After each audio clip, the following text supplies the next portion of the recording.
the mechanisms of what the world calls neoliberalism. Financial markets, the international financial markets can strangle them. Capital can flow out of the country. What's called by economists a virtual parliament of investors and lenders can make the actual decisions over what happens in a country. Its own voters are irrelevant. The virtual parliament does it. Yeah, that's thanks to the what's called globalization, the measures that have been introduced in the last 30 years, primarily, much of it under Clinton, which means that, so like when Lula went to Davos at the World Economic Forum and made a good speech about how we have to, work on overcoming poverty and all kind of nice things, they cheered him. They thought, oh, that's nice, because they know he can't do a damn thing. Because the minute he makes a move, the virtual parliament will strangle him. Okay, a lot of that is thanks to Clinton. Those are other ways of controlling people. I mean, they might have alternatives, but they'd have to be almost revolutionary by now. That's what the global justice movements are about, trying to prevent the virtual parliament from destroying what's left of democracy by transferring power into the hands of the virtual parliament. Okay, we ought to know about those things too, and plenty of people do. That's why there's a big global justice movement. That's Clinton too, and there's more. Going back to your question, it's really hard to say. It depends what the alternatives actually are. That's why I was quoting Dean Acheson, Kennedy administration, and Franklin Delano Roosevelt, the planning commissions in 1940. Okay, the spectrum is pretty narrow. It's not to say that it doesn't exist, and sometimes choices within it are important, but far more important than that is changing the spectrum. And the way you do that is by the kinds of activism that have changed the country. That changes the spectrum within which choices are going to be made. Ultimately, you want to go beyond that, but for the short term, that's, I think, what has to be done. Given that our government is the most powerful government in the world right now, how could we best utilize that power to affect change, both in terms of pertinent issues like nuclear proliferation and in terms of changing human rights? And I guess most immediately I'm thinking about where do we go from where we are now with North Korea, given that we've already made the mistakes that we have in the past? Well, first of all, I think the way to deal with the overwhelming military power of the United States is to dismantle it, not to use it. It's a threat. So take, say, nuclear proliferation. Okay, that's dangerous. In fact, nuclear weapons are among the most likely things that will do us in. It's pretty close. Came very close in '62, and that's not the only time. What do you do about nuclear proliferation? Well, there is a treaty. It's called the Non-Proliferation Treaty, which obligates the nuclear states, that includes us, to carry out good faith efforts to eliminate nuclear weapons. Okay? And nobody follows that, and nobody's going to follow it unless the United States takes the lead. The United States is one of the main violators of the treaty. It's right through Clinton, incidentally. And one way to reduce the threat of nuclear weapons is to observe the provisions of the Non-Proliferation Treaty. Another way to do it is to pay attention to the Security Council declarations that are selectively used to justify the war on Iraq. They don't only call for disarmament of Iraq. They call for, there's a paragraph which is very rarely quoted, which calls for disarmament of Iraq as a step towards elimination of weapons of mass destruction and delivery systems in the region.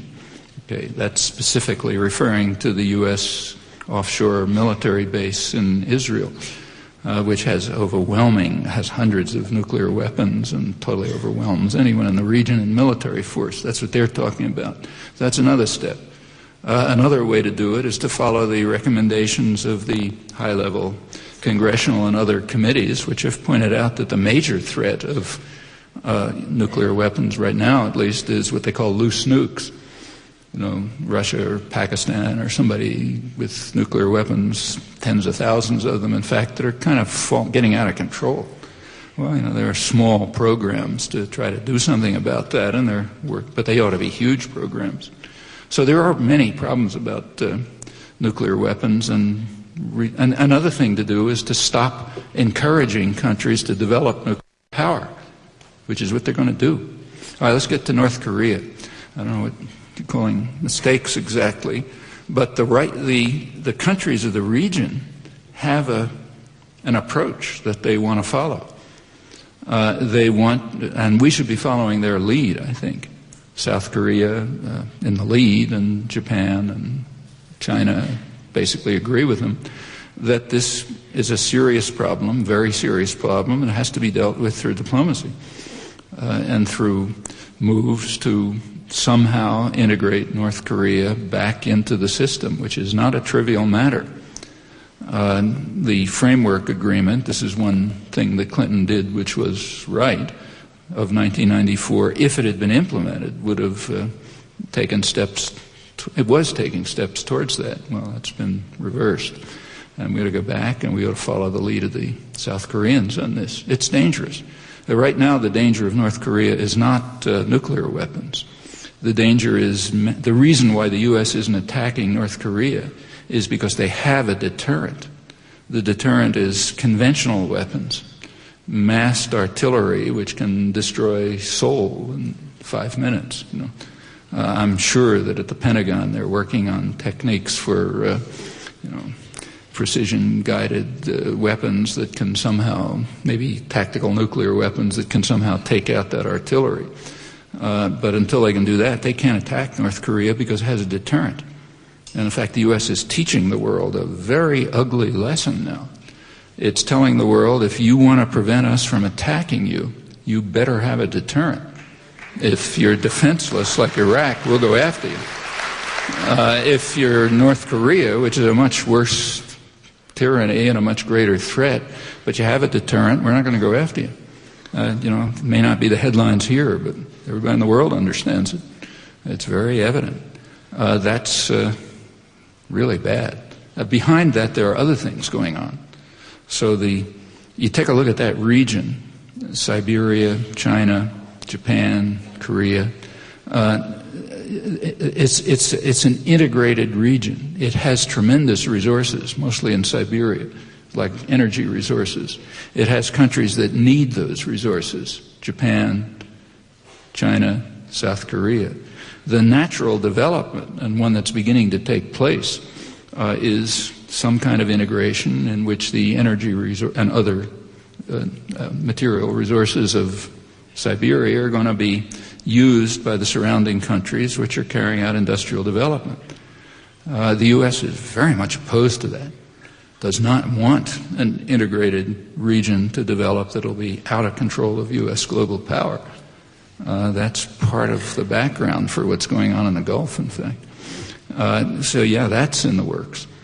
There's a lot to be concerned about if you're really thinking about the future. North Korea is a threat, and the way to deal with it is by following the lead of the people who are right there, like South Korea and the other countries.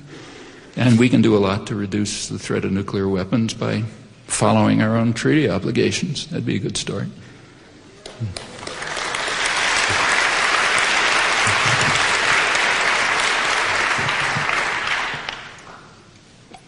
Even radical extreme statists such as Bush and Company must share a basic sense of self-preservation along with the rest of us. But it seems to me that they too, at a very personal level, will suffer the likely consequences of their own actions, a dangerous course that they've initiated. Do these people believe that they'll escape by magic or by divine intervention? Yeah. Or does their extreme devotion to ideology prevent ordinary logical thinking? It's logical. And finally, is it important for us or not to understand what's going on in their minds if we want to change the world? No, I don't think it's minor importance. The reason it's of minor importance is that this is close to a historical universal. It happens that by now the stakes are much greater because the means of violence are so much greater. You take a look at history, it's been like this forever. You take a look at the history of war. I mean, very often, maybe like half the time, wars were started by countries who got destroyed. They're willing to, the leadership was willing to take the chance, I mean, and it's not just recent. People talk about the 20th century as the most horrible century ever, and in some ways it was. But you look at the wars in Europe, the 30 Years' War in the 17th century, it wiped out about 40% of the population of Germany. They kept at it. For the leadership was just more important. Or take a look at, take more recent times. Go back to 1950, okay? There was one potential threat to U.S. security. No nearby. I mean, the U.S. had enormous security. Controlled the Western Hemisphere, controlled both oceans, controlled the other sides of both oceans. There'd never been as secure a country, but there was a potential threat. The potential threat was only potential then, was intercontinental missiles with thermonuclear warheads. Okay? If anybody had been concerned with the security of the United States, they would have tried to avert the development of that technology. And very likely the Russians would have agreed. And not because they're nice guys, but because they were so far behind, they didn't want the technology developed. McGeorge Bundy, who was Kennedy's national security advisor, wrote the authoritative history of all of this and had access to all the internal documents and so on. He points out in his history that he cannot find any document which suggests that anybody even thought about it. That they even had a plan or a thought about trying to avert the threat, the only serious threat to the survival of the United States. And the reason is you just don't think about that. You're interested in short-term power, profit, and gain, and the fact that it might destroy your country is kind of secondary.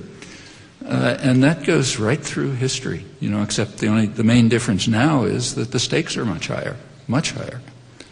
But the reasoning is pretty constant. So is it important to think what's in the minds of these particular guys? Yeah, maybe at some level, but it's more important to recognize that, within a lunatic framework, decisions are made which are pretty rational. It's the framework that's lunatic. I mean, you could say the same about environmental destruction. You don't know how far off it is, and nobody knows exactly what will happen, but by now it's universally recognized that it's extremely dangerous, and that the system, in fact, is kind of nonlinear. That is, a small change might lead to a huge effect, and so on. It could happen any time. That's known. Is anybody doing anything about it? No, because it's much more important to have short-term profit. Well, and in fact, if you think about what you're taught in your economics courses, that's right.